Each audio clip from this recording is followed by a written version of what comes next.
Welcome to episode 2 of the Nsr250 rebuild. In this episode, we're going to go through the brakes.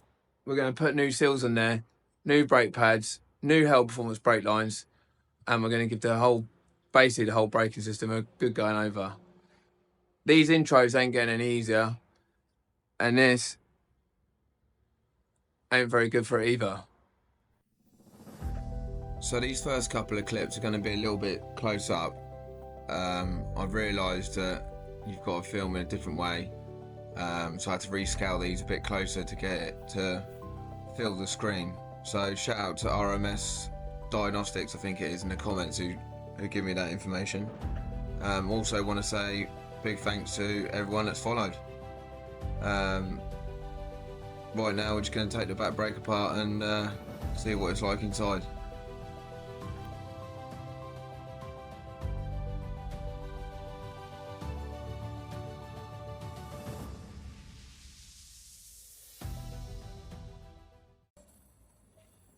So yeah, another word of advice, if you're going to try and take your brakes apart, obviously use the hydraulic power to pump the piston out as far as you can get it, even if you've got to keep topping the fluid up, because obviously if you get a sticky piston, you're trying to pull it out with pliers or whatever, it's going to damage it, or you're just going to have a nightmare. I mean, we've got proper like slide hammer extensions that you can put in there if you get really sticky ones. But I'd also advise maybe getting a pair of these. These go in there. They're good for servicing the caliper, and they're good for also like removing the piston. So I pumped it out pretty much as far as that's going to come out without putting fluid everywhere. And just going to pull them out with this, and then I'll show you what's inside. I've got the caliper off. Just going to flip this spring out.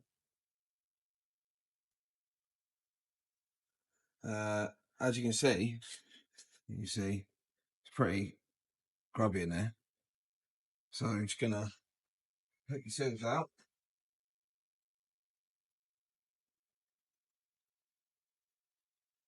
Clean it all up, put it back together, maybe treat some new seals.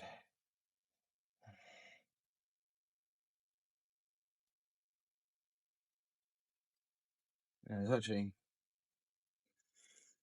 already, so you can see that, a bit of rubbish camera in it. You just see, it's not like too bad a build up, but it's just, all that stuff gets in the dust seal, gets behind it, and just makes the piston that little bit stickier.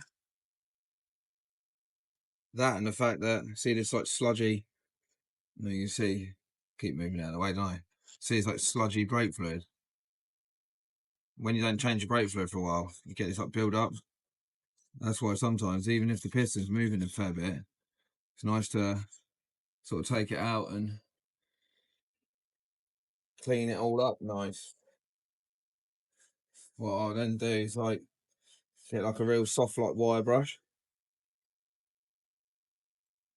clean that around there, pop this out while we're here as well, see what state this is. Right, Mesh.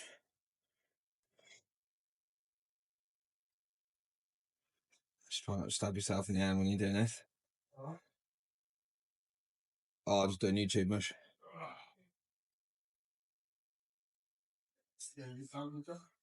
Huh? Well, I'm still filming it now, Mesh. Right, so everything's all clean. Caliper's kind of pretty nice actually. Ready to go. I'm just gonna start by putting some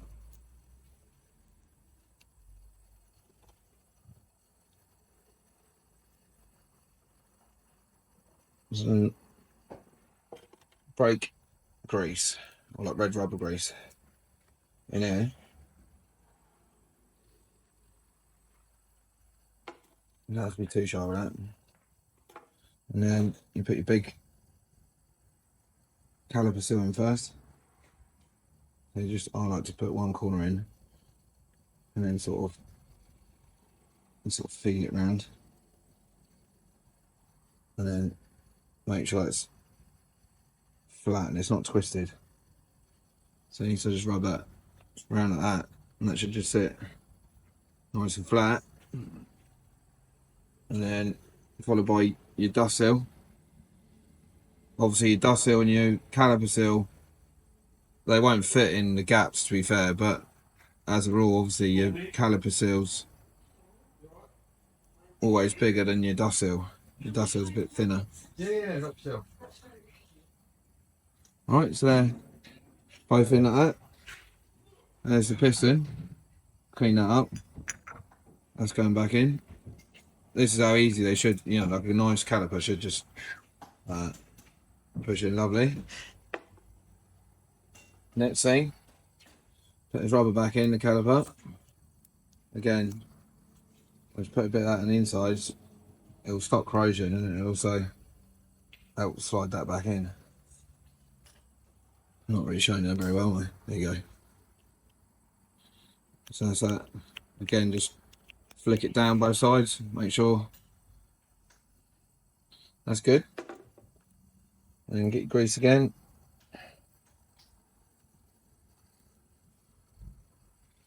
I'm just gonna put a nice bit of that on there.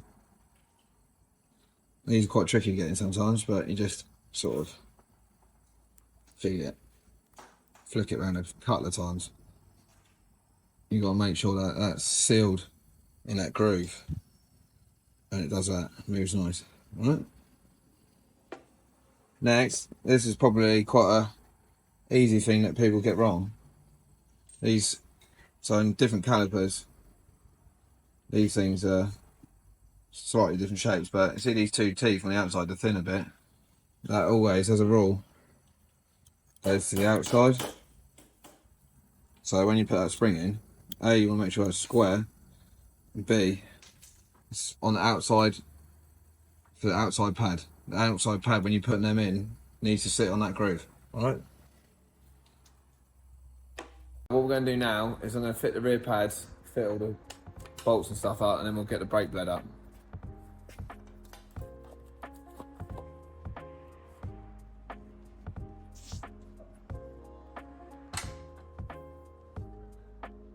This front bolt, you've got to be a bit careful about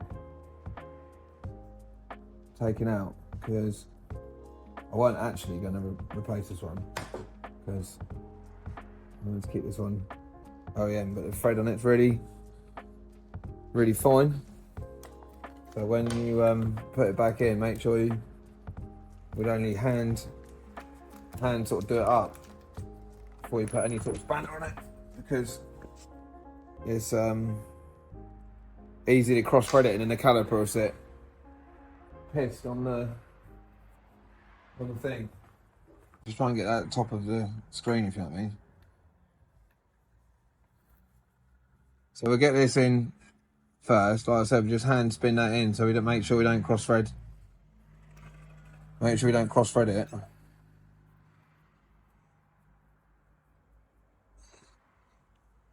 I've never had a problem with these, just I'm speaking on experience of like customers we've had in the shop. I'll quickly slide that on there. Well, I don't know how they do it really, but they have a go at taking their brake apart and cross thread that front bolt, and then it's no good.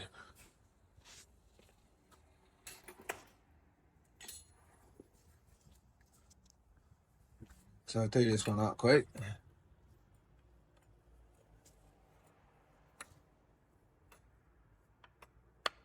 I'll make sure that's nipped up in a minute. Next we'll chuck the old pads in. I know this is a very hot topic on the internet or in motorcycle videos about copper slipping shit or copper slipping pads. I wouldn't copper slip these pads just because they're already sort of finished, if you know what I mean. Probably would chuck a little bit of copper slip on a tiny little bit of the thread and that of the pin, but you don't have to go too crazy on that.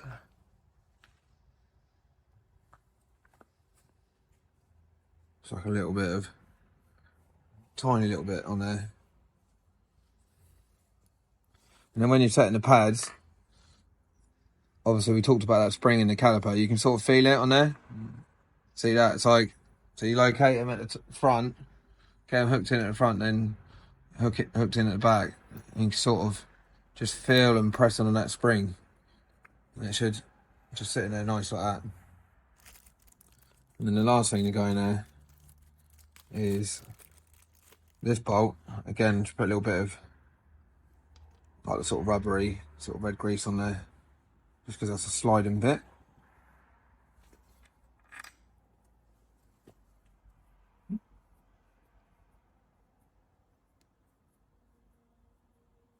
That does look pretty sexy now, I must admit. That's it. Don't even know where my old tools are now. We'll use that.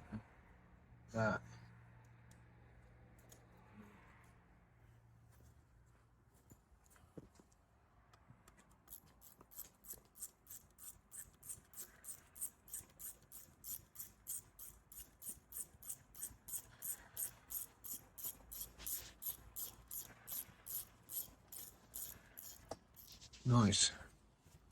Just that don't need to be very tight at all, just literally just nip it. And then we do this outside bolt up. Again, that's just nipped. That's not any sort of pressure in that at all, really. Right. Just get us a little close up of this. A little pan around that. That looks pretty good, doesn't it? Hey? Lovely jubbly. Ready to bleed up.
So I've decided to go for this Motul racing type sort of brake fluid.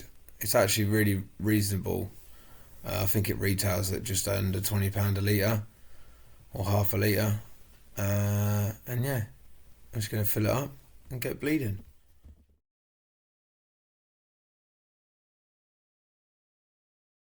So what I've done is I filled up the system. I then put on, it's kind of an old school sort of bleeding method, but we use this like pot with a one-way valve, and then I just tend to open the nipple up and just keep working it back and forth, shutting the nipple, opening the nipple until you get all the air out of it.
Right, so I know we touched a bit on this before on the rear brake, and I'm not going to go through as much stuff on the fronts because I'll just be repeating myself. I'm going to have a 40-minute video that no one wants to watch. But if you can just see there, you know, like I said before about pumping the pistons out, if you're going to take them out in the caliper, if you keep topping the fluid up and have the top open, you can pump the you can pump the pistons onto the discs to get them out like quite far like that, and then it makes it a lot easier just to remove them if you're going to take them out fully. And then what I'm going to do here to drain the system down, I know most people will probably say, oh, you can syringe it out or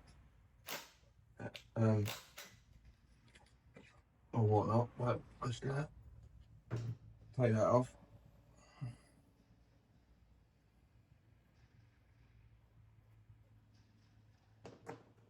I'm going to let that drain into there.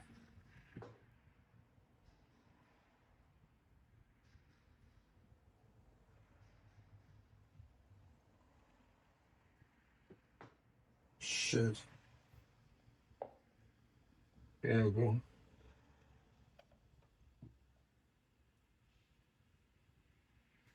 to turn the steering like that. Just let that drip.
Right, I'll give you a little walk around the calipers. Now we've got these on. Just get these on as well. These covers. There's that.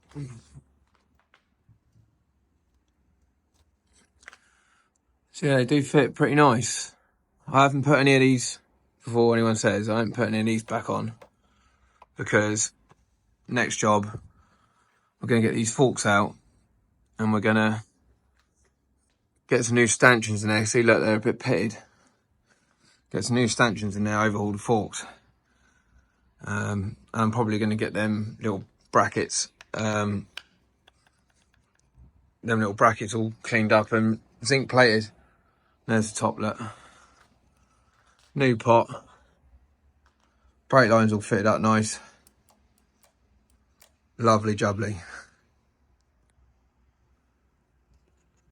So if you've enjoyed this episode on the Nsr250, don't forget to like, subscribe to the channel and leave a comment. Let me know what I've done wrong, what you'd have done better, and let me know what you want to see next on the Nsr2. Don't forget to like and subscribe, Mush.